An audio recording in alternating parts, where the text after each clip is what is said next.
We're live. And we're somewhere. We're live and we're at Elevate at the Sunset location for this week's edition of Doc Talks. So we are talking about overhead throwing and any pain that's associated with overhead throwing.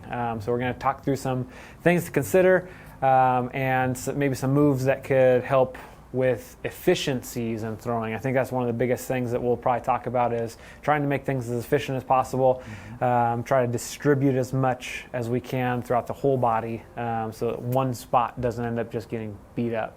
Yes, and in theory, if you can distribute the forces a bit more effectively, it may make you throw better, harder, so on and so forth. Yeah, you can get a little bit more out of the body, absolutely. Yeah. Is it bad that when I did that, I felt a little discomfort in my elbow, my shoulder? You've been throwing too much, huh? Yeah, throwing never. Throwing never. Yeah, So any of it's too much? Yes. Okay. I never did any overhead sports, so I throw like someone who never did overhead sports. It's terrible. Yeah, it's bad. We never see that. All right, so let's look at a couple of maybe common presentations of pain with throwing, things that we typically see in office. We'll see, obviously, a lot of elbow pain. You guys heard Tommy John surgery, potentially. Tommy John surgery, strains and sprains in the elbow, some of the wrist flexors. The shoulder of the throwing arm, the back of it typically tends to be an issue. Obviously, there can be the front too, but I think more commonly I see more of the back portion of the shoulder and then also low back from, stopping mechanics and all that kind of stuff. Those are 3 or 4 areas that I think are most common. Yeah, I would agree, and I think a lot of times, if you look at how the trunk and the hips should rotate and move when you're doing something like a throw, if that can't happen, and we'll give you some strategies to problem solve through that, those areas usually are trying to pick up the slack in some way, shape, or form. And so if those areas are getting more overloaded because you're not distributing forces evenly, you can have problems. Yeah, tissue overload. And we've talked about tissue overload multiple times on Doc Talk. So if you have any questions on load tolerance or any of that kind of stuff, you can look back in some of the Doc Talks, and those are some topics that we've covered in the past. But more specific to throwing today, what is needed for the act of throwing? We're going to look at trying to get maybe a bottom to top orientation of what needs to happen at the throwing for throwing mechanics. So when we're looking at throwing, I won't have you do it just because we don't need to see that. We don't need to see that, I guess. Pinnacle of what not to do. So with throwing, and I didn't do a lot of throwing. I pitched a little bit and I played football, but I wasn't necessarily the pitcher. But I know a little bit about what needs to happen with the throw. So we need to be able to weight transfer from our back foot to our front foot. That's definitely one thing that we need to be able to do. So back foot to front foot transition, and we need to be able to feel stable once we land and also when we push off. So foot stability, if that feels like it's rocking on the inside, the outside of the foot, or you don't know anything about what happens when your foot lands onto the ground, definitely one thing to consider. After that, we need the knee to be nice and stable. If it feels like it's wobbling all over the place, again, something to consider. Going farther up the chain, we look up into the hip. The hip needs to be able to come across, and we need to be able to rotate with the hip.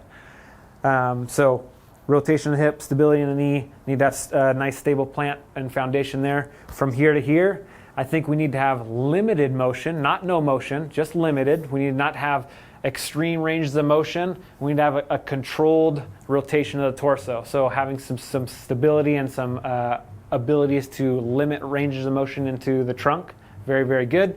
And then we also need to have shoulder blade rotation and get our upper back to rotate a ton. This is one where if we get a lot of rotation through here, we don't have to use so much of the arm or some of the other areas of our body.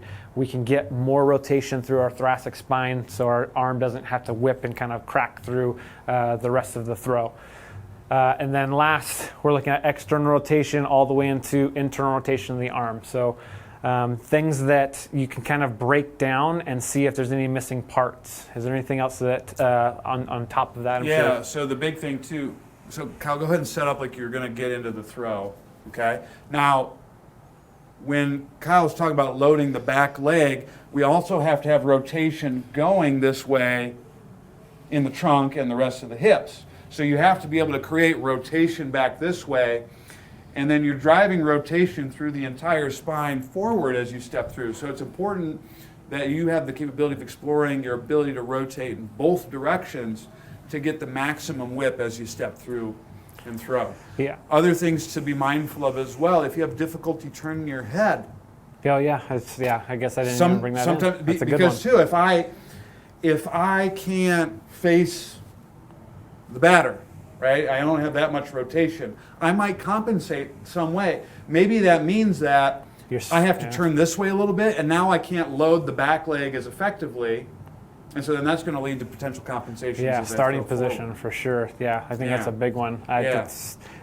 We've had a couple of pitchers recently, and it's funny. So they were both lefties, and neither one of them can turn their head to their left because they are always turning to their right to look at the plate, right? Yep. So that was definitely something that we found, and cleaning some of that stuff up led to, they were able to actually throw and keep their head neutral. So very good point. Totally forgot about the head. And I guess that's kind of important in everything, right? That's why I'm your rock.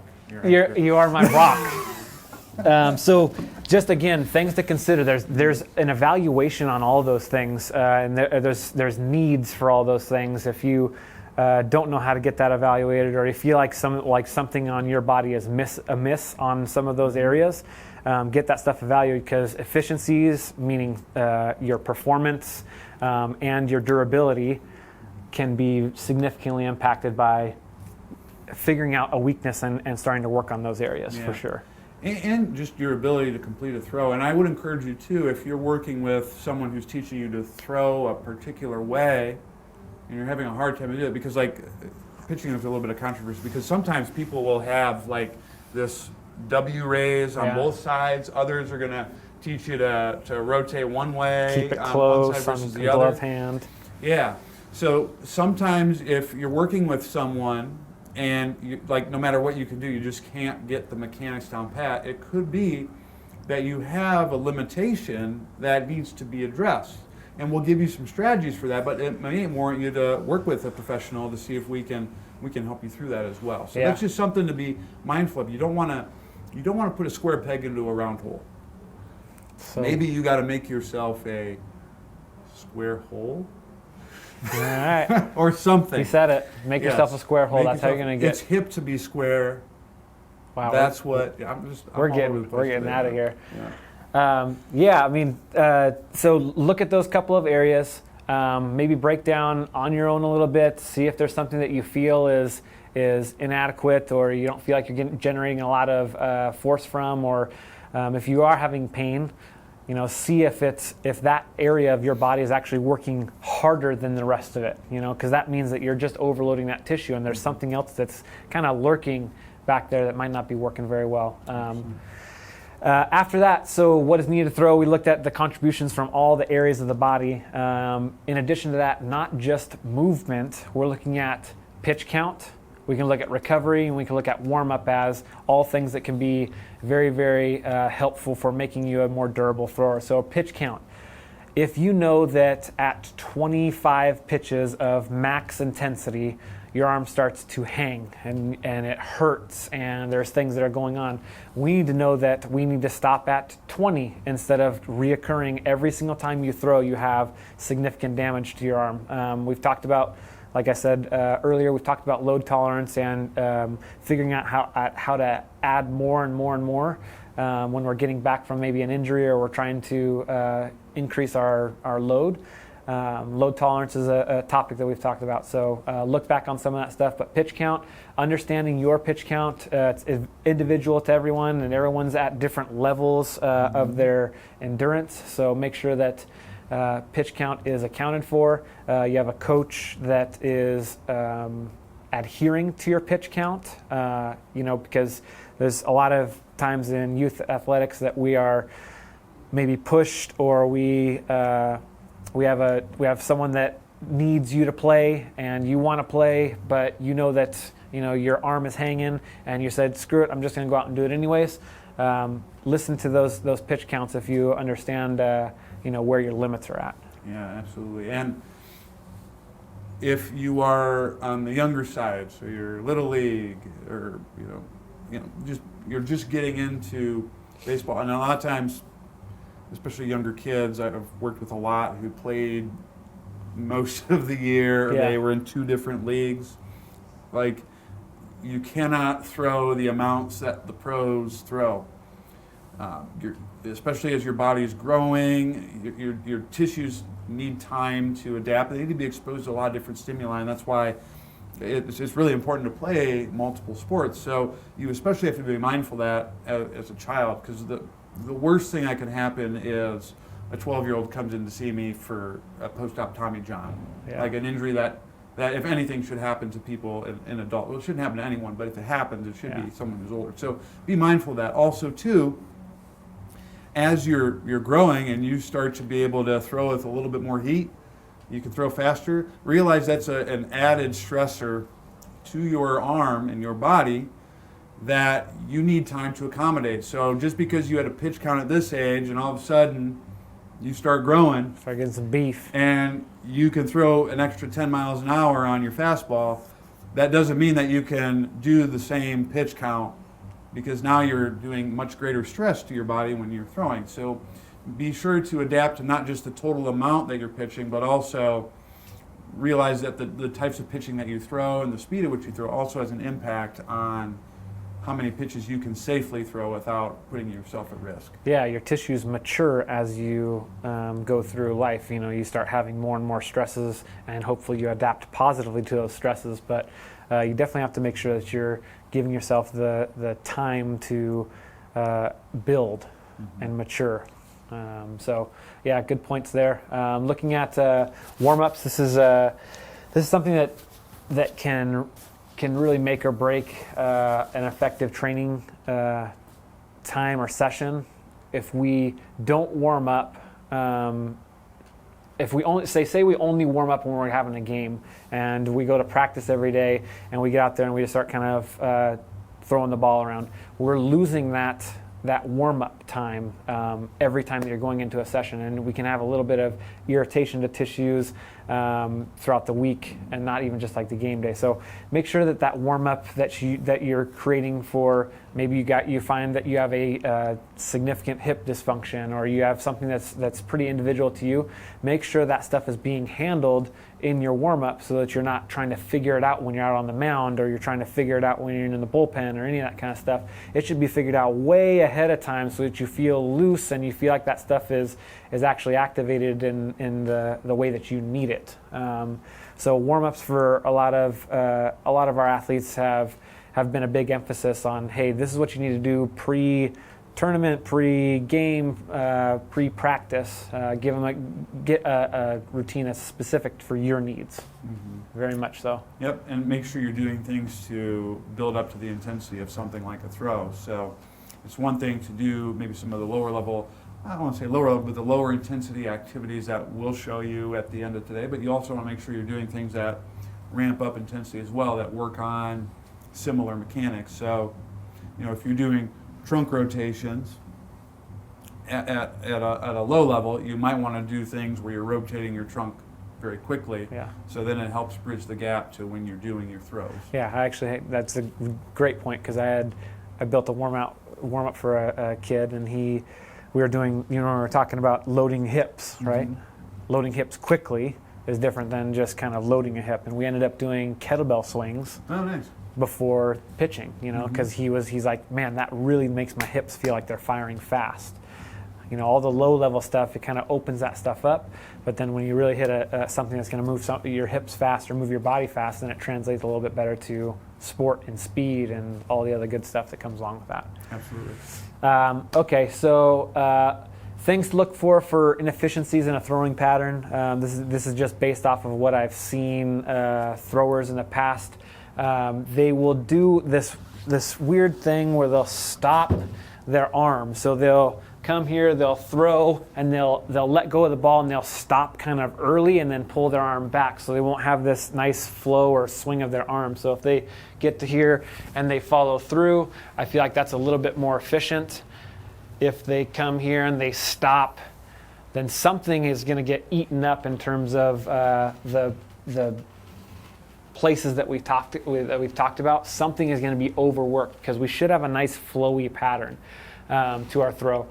And then in addition to that, when we stop our arm, we end up having like lateral steps. So something that's, if the pitching mound is here and I'm trying to throw towards the pitching mound, I'll stop and I'll step away from the mound, or I'll step somewhere that's not going towards my pitch.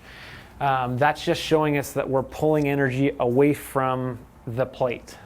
So that's something that gives us an idea of maybe there's an inefficiency somewhere that we need to start figuring out. Why can't we put all of our energy towards the plate? Yeah, and two things actually when you did that come to mind, and it carries into our next point. So if you go ahead and set up into that again, Kyle, good please. So we have to ask ourselves, so if Kyle is doing his pitch and he's not getting that follow through, and he's short arming, so right there, okay? It may be that for some reason he has an inability to get his body to rotate forward this way. So it could have a potential issue, yeah, in the front side hip in terms of being able to rotate into that position. Or it could be something where he has a loss of rotation through the trunk here. So a lot of times those would be two telltale signs that we may see someone limited in. Another thing too is there might be a rotation at the shoulder that is lacking as well, so you might not be able to internally rotate, and that could be a reason why you short arm. And so then your way of working around that, because a lot of this isn't just like, it may not be as simple as we'll just throw through. You might not have access to the motion. Again, we'll give you some stuff to do that, but that just could be the way that your body is adapting to some restrictions you have. Absolutely. So we have to think about this in terms of why is someone doing these inefficient things? And it may be, if you're a coach and you're seeing your athletes do that, maybe, well, maybe it's not that there's a mechanical issue that they need addressing within their pitch, and maybe that they have restrictions that are impeding them to do that. Yeah, so that's definitely one. The arm pullback, lateral steps. We actually just kind of talked a little bit about limited torso rotation, so not having the ability to fully rotate the torso.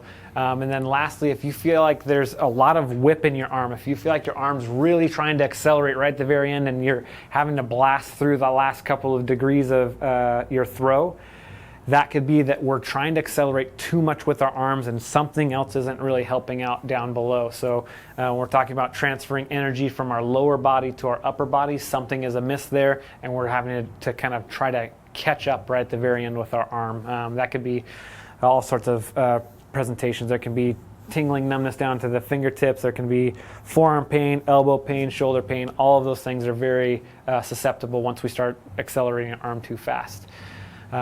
Anything else on top of the...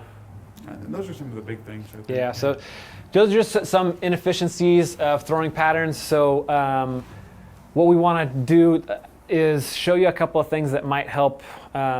It's hard to say that this is directly for you without seeing you and giving you a kind of a proper workup, but things that have worked for hip dysfunctions. That's what I'm mainly going to be talking about, and kind of a little bit of torso rotation. But balance into the hips and being able to transfer weight from our back foot to our front foot. We're only, I've heard this a couple of times, we're only going to be able to throw as fast as we can decelerate. So if we can accelerate our arm really fast and our body wants to put on the brakes, it's not going to let this thing go as fast as it should. So we need to have good brakes or good stability from our lower body to stop our momentum going too far forward. So with that, let's look at some hip stability drills that could be very helpful. So when we do this, we go transfer from one foot to the other foot, and we have more weight onto our front foot. And it's really important that we add rotation into our hips. So very easy drill to start working on is if I have my foot and I'm pointing towards plate or towards my target, I'm going to start shifting forward, try to get to a good balance point if I have to. I can use something for a little bit of help, and we can start working on hip rotation while keeping our foot glued to the ground. If our foot's starting to peel off here, or we're going really far into our toes, let's see if we can keep our foot nice and grounded. And then we're going to start slowly controlling some of these movements with what's called a hip airplane. So end of the throw, we get to here, and we need to rotate the rest of the body. Now we're going to be blasting that hip on the stance leg. You can bring the back foot up so you can put all of the weight on the front foot. That makes it very difficult. If you want to put a little bit of weight onto that back foot just for balance, that's okay. Progress as needed. But again, throwing, stance, and turn hip right towards the inside portion of the groin here. These muscles will be working, these muscles will be working, and you should be able to kind of hold your balance in this and not feel like you're rocking on the inside and outside of the foot. So hip airplanes, getting through a decent amount of reps so you start feeling that smolder that Zach is always talking about. It's very easy for this to get to that hot kind of smoldering onto the glutes in the back. If you want, you can add in this is called What's That Strap, I think. But it's a very, very helpful tool to load this pattern. So if I want to load my back hip, so if I'm a pitcher and I want to see if I can start getting more explosive from my back hip, put it on like you're putting on a backpack, and you're going to wrap this around the hip. And then if you have access to a cable machine, Zach's going to be my cable machine. He's going to stand kind of back in this direction here, and it's going to go low across my hip. So it's going to have to be something that's kind of down in this direction. But we're going to actually come back this way. So if I'm here and that cable is pulling my hip down and back and I'm snapping forward, that's exactly what I'm doing here. I'm snapping forward with a pitch. So I'm able to load slow and snap. Load slow and snap. So it really gets that backside hip learning how to transfer weight across the body in a rotational pattern. If you don't have a strap like this, you can look at yoga straps, you can look at some other things, but we'll link in the show notes where to get this. And that's just another drill to start increasing the stability in your hips and translating that snap of the rotation. Awesome. So Kyle showed you some really good things for the lower body in terms of rotation. I really like both of those. Now it's everyone's favorite segment of the show. Let's see how we can smoke Kyle. I'm going to show you some ways to encourage rotation through the trunk that will help reinforce some of the good things that Kyle just showed you. The first one is a wall squat with a reach. So what I'm going to have Dr. Booth do is go ahead and get up against the wall. You want to be about your foot length away, Kyle. So you want to be like right about there and narrow your stance a little bit. So sometimes if someone has difficulty getting the sensation of that shifting in the hips, a great way to introduce that is actually by starting from a more top-down approach. So what I'm going to have Kyle do is, as always, you're going to tuck your hips. So think about belt buckle going towards your belly button with the abs nice and relaxed. That's tough for Kyle because he's got a ripped six-pack, but we'll make do. You're going to have one arm reach forward, and you're going to breathe in, let out a nice exhale, reach this arm straight forward, but you want to keep your head forward and rotate your sternum is going to go left, okay? Breathe in again. Exhale, reach, eyes forward, eyes forward. So this can sometimes help with that follow-through issue that we talked about before because you're driving the trunk, in this case, to the left. Straight on. And if you're getting it right, you're going to feel abs on the opposite side. You might feel some nice stretching in your upper back. That's where I feel it. That's where I feel it, absolutely. Awesome. Back. So that's a really good move to start introducing your ability to rotate through the trunk. Now, if you're someone, and this is very common in overhead athletes, you might have a lot of motion going into what we would call external rotation. Your high five game might be great, but sometimes going through the follow through or moving your arm down, the motion that we would call internal rotation, is very tough. This is especially good if you got elbow issues on the side, or like the Tommy John kind of thing, because when you go into that position, sometimes that area can get stretched a bit too much. So to work the opposite motion, you can actually do side plank variations to help with that. So Kyle, for you, I want you to line your right side. So what I'm going to have Kyle do is he's going to basically go the exact opposite direction through the arm. So you're going to bring your arm down right here, press your hand down into the ground. I want you to tuck your hips just like you did with the last move. And then what Kyle's going to do is he's going to pivot off of his hand and his knees. Lift your hips up as high as you can. Am I coming off my elbow? Your elbow's going to stay down. You're going to kind of go, yes, just like that, up like that. Get a little bit more tuck.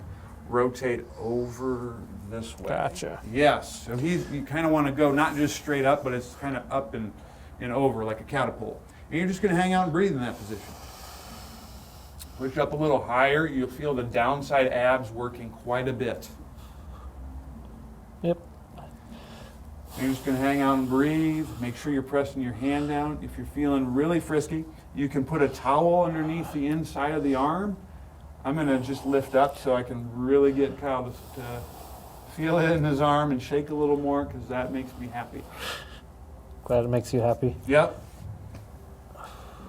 And relax. Okay. So those are really, again, same thing. You're working rotation through the trunk, and it's a good move to help loosen up some of the shoulder and forearm musculature that a lot of times will become restricted in people who are throwing and going in the opposite direction. Yeah, those are good. Those are really good moves. Yeah. I even learned something on these doc talks, so that's good for me too. Okay.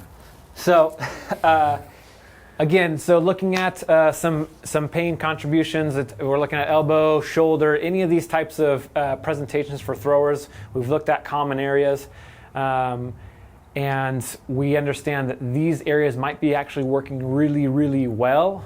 It's the stuff that's lurking underneath that isn't working well, and it's not having a contribution to our movement. So get that stuff assessed, figure out your pitch counts, your warm-ups, and then things to start looking at in your throwing patterns. If you start having those steps that aren't towards the mound, if you start feeling yourself kind of stopping short, if you feel like you're not turning very well towards the plate, if you're not looking towards the plate, or if you're having trouble tracking towards the plate, those are all things that can get assessed and you can get better at, just given the right guidance on how to get that stuff better. So absolutely. And try these moves that we've given you. A lot of times people can get some improvements with that, and if you're like, oh wow, this is great, and you want something a bit more specific, give us a call at 702-558-2151. We would be happy to help assess you and give you a specific program so you can get your throws on point and feel good doing so. And that's any overhead athlete, because we talked a lot about baseball, but these same rules and principles apply to golf. Yeah. It applies to swimming. It applies to anything where you have to go overhead or you have to rotate your body. Yeah. I mean, it's very tricky that there's not a lot of sports that don't create rotation. It's very, very limited. So if you're an athlete out there, you have any questions, let us know, and we'll take care of you. But in the meantime, keep on trying some of these drills. Try to keep on getting better, and we'll see you next week, Wednesday, 2 o'clock for our next Doc Talk.